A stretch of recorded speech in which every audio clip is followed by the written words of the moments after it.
Qu'est-ce que l'hormonothérapie? Les hormones sont des substances produites par notre corps et ayant chacune des tâches spécifiques à remplir, par exemple les hormones sexuelles féminines et masculines. Les hormones sont produites par certains organes et tissus comme la glande thyroïde, les testicules et les ovaires et sont excrétées dans le sang.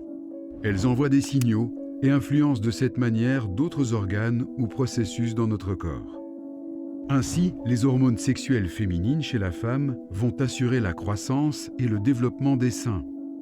Lorsqu'une tumeur se développe à ce niveau, les cellules cancéreuses sont souvent, pour la plupart, dépendantes de la présence de ces hormones sexuelles. On parle alors d'un cancer du sein hormonodépendant. Tant qu'elles sont en présence de ces hormones, les cellules cancéreuses continueront à se diviser et à se développer.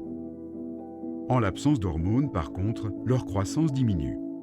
Les tumeurs dites hormonosensibles ou hormonodépendantes se caractérisent donc par la présence de cellules cancéreuses qui vont se diviser en présence de certaines hormones. La croissance d'un cancer du sein ou de l'utérus chez la femme peut être stimulée en présence d'œstrogène, une hormone féminine. Chez les hommes atteints d'un cancer de la prostate, on observe un phénomène similaire, cette fois sous l'influence de la testostérone, hormone masculine. Afin de déterminer si une tumeur est hormonosensible, la présence de récepteurs hormonaux sur les cellules cancéreuses va être recherchée au moyen d'un prélèvement de tissu tumoral. Ce prélèvement est obtenu par biopsie ou provient de la tumeur retirée chirurgicalement. La biopsie est expliquée dans une vidéo séparée. Si la tumeur est effectivement hormonosensible, des médicaments spécifiques seront prescrits pour ralentir, bloquer ou désactiver l'action de ces hormones. L'hormonothérapie est donc plutôt un traitement anti-hormonal dans la mesure où elle vise à stopper la stimulation de la tumeur par les hormones.